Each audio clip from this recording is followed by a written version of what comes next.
आंगने पंचायत के विभिन्न मोहल्लों से निवासी भामाशाह सम्मान करते श्रीमान नाथलाल जी भेड़वाल जी, सीताराम जी वटवाल जी, केसरलाल जी रेडिया जी, बाबूलाल जी नागर जी, बटवाल साहब जी आलोया जी,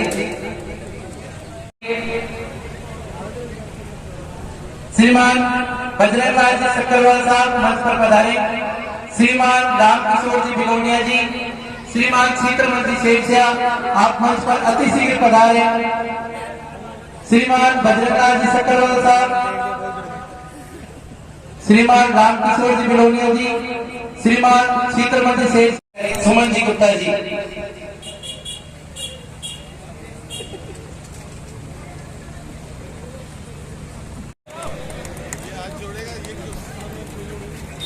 जिनके सानिध्य में यह कार्यक्रम किया जा रहा है, श्री श्री 1008 स्वामी रुद्रदास जी महाराज के उत्तराधिकारी कृष्णानंद जी महाराज का स्वागत अभिनंदन करेंगे हमारे मुख्य अतिथि महोदय श्री ओम बिरला जी और अखिल भारतीय रेगन महासभा के लाडली अध्यक्ष श्रीमान पी लवल साहब स्वागत अभिनंदन करेंगे कृष्णानंद जी महाराज का। लवल साहब की द्वारा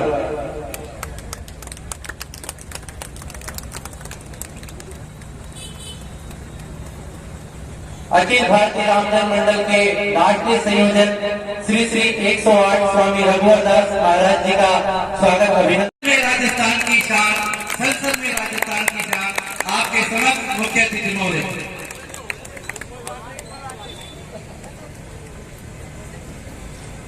अखिल भारतीय रामजन्म मंडल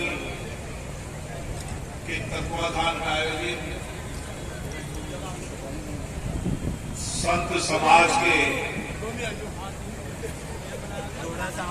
इस सम्मेलन में मैं सभी संतों का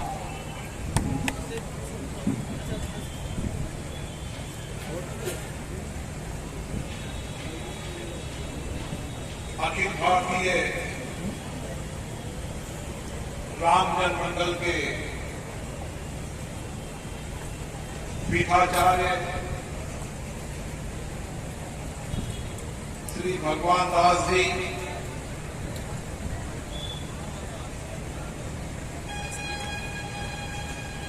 स्वामी कृष्णानंद महाराज जी,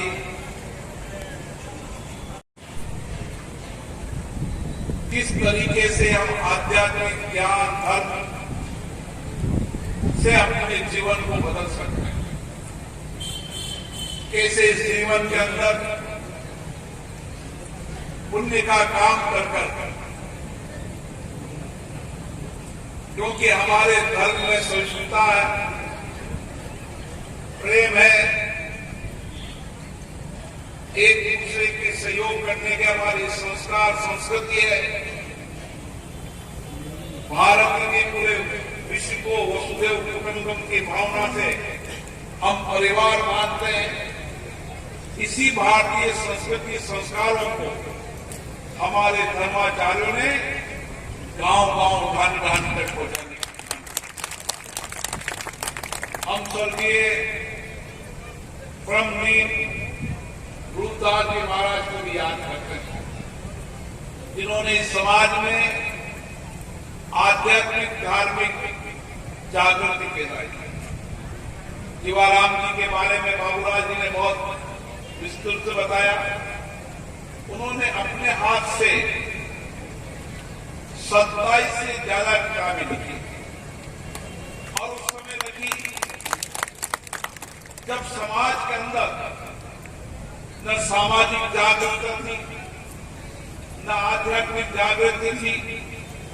उस समय उन्होंने गांव-गांव में जाकर अपने उद्देश्य से, अपने ज्ञान से लोगों के जीवन को परिवर्तन करने का काम किया।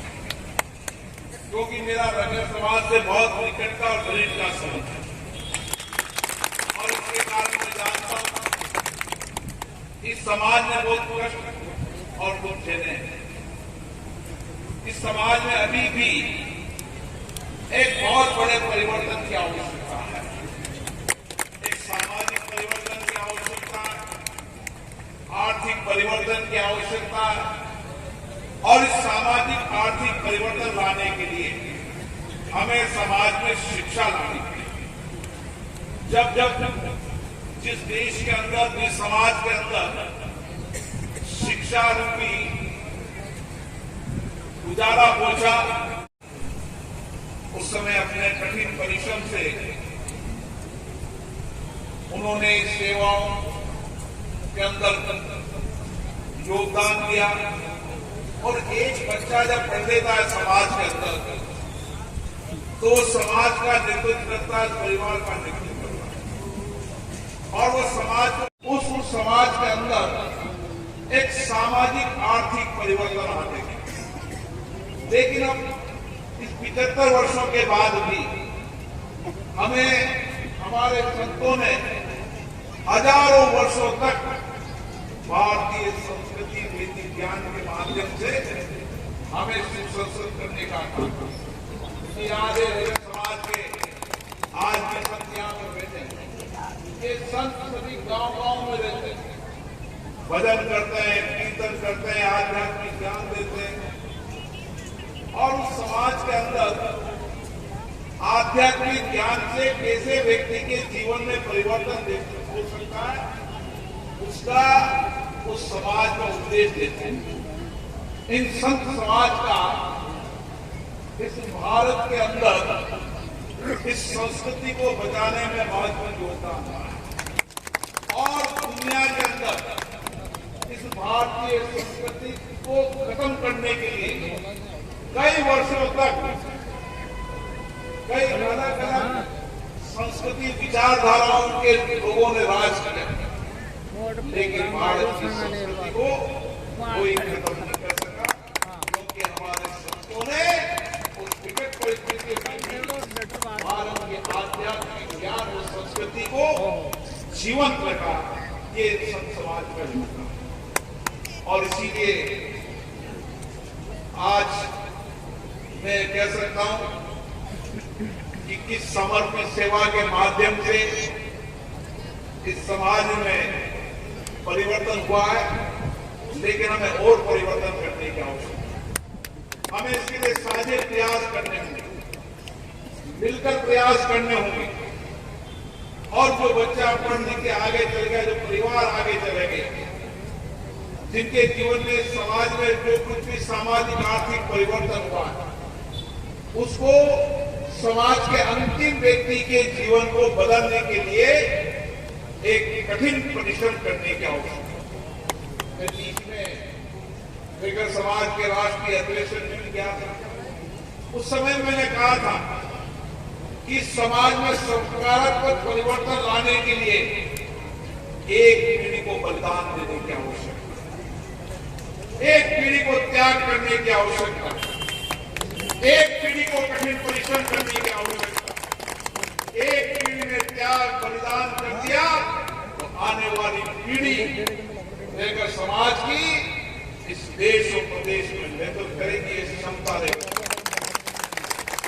मैं लेकर समाज के लोगों को जानता हूं, वह कठिन परिश्रमी होते हैं, परिश्रम के साथ आध्यात्मिक के कारण उनके हर काम में आध्यात्मिक धर्म के कारण सत्य हो, कठिन परिश्रमी हो, सत्य पर चलने वाला हो, सुसंस्कृत समाज हो, उस समाज के अंदर निश्चित रूप से परिवर्तन आ सकता है। और ये परिवर्तन हमें लाना ही है।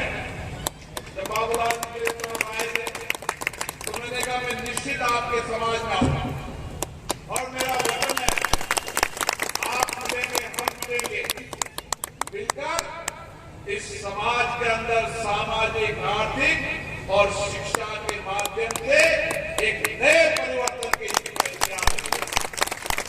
और इसीलिए हमें गांव-गांव जाना चाहिए, शहर के अंदर जाना चाहिए। जिस तरह से हमारा आध्यात्मिक गुरु जाता है, वैसे ही समाज के कुछ लोगों को उन गांव के अंदर क्या कठिनाइयां हैं, क्या चुनौतियां हैं, उन कठिनाइयों और चुनौतियों का कैसा समाधान हो सकता है, मैं आपके साथ हमेशा खड़ा हूं। ये नौजवान एक बात दिल्ली में भी रखी थी, लेकिन दिल्ली के बाद मुझसे आगे मिली। मैं आज मुझसे कह रहा हूं कि कि आपकी हर समस्या का समाधान होगा। आप समस्या लेकर आए, अभी बाबूलाल जी ने एक बात रखी, सरकार की तरफ से, राज्य सरकार की तरफ से वो प्रस्ताव भी हुआ है। केंद्र की सरकार को मैं आग्रह करूंगा कि वो यहाँ पर श्री दीवाराम जी आचार्य महाराज का स्थान बनाए, जहाँ देश भर का और वो नहीं करता तो अपन और आप मिलकर समाज के लोग करेंगे, एक रुपया लेकर तैयार करेंगे। लेकिन उस स्थान पर आकर जीवाराम जी महाराज का जीवन, उनका संघर्ष, उनका आध्यात्मिक ज्ञान और उन्होंने 27 किताबें लिखी है, उन किताबों के माध्यम से समाज में कैसे परिवर्तन हो सकता है, आने वाली पीढ़ी उसको यहाँ पर आकर स्थान को देखेगी, समझेगी कि किस तरीके से हमारे संतों ने इस समाज में परिवर्तन करने का काम किया। और इसीलिए आपके बीच में आने का मौका मिला। विशेष रूप से तो मेरी ये इच्छा थी कि अलग अलग राज्यों से, देश से, संत समाज के लोग आ रहे हैं, उनका दर्शन करने का अवसर में कैसे हो सकता था। आज उनके दर्शन करने का मुझे सौभाग्य मिला है। निश्चित रूप से हम सब मिलकर इस समाज को आगे बढ़ाएंगे, इस समाज में नए परिवर्तन लाएंगे और इस परिवर्तन के लिए एक साझे प्रयास करेंगे। पुनः इस संबंध में बुला रहे सभी संतों को प्रणाम करता हूं।